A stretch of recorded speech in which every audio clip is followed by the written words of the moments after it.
On the racetrack now, we have Ulf Granberg, probably Sweden's fastest train driver, Richard Hay. Yes, indeed, a former works driver with the Volvo team, and over the line he goes to start his run. Granberg in one of the Ford Sierra Cosworths, coming up to the left-hander at the end of pit straight.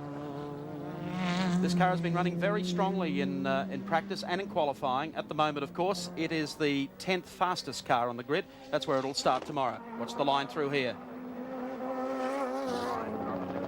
Back wheel on the ripple strip. That's brought a few undone here over the past few days.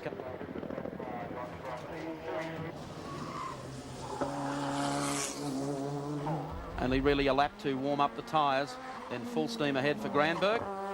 Down to Forest Elbow.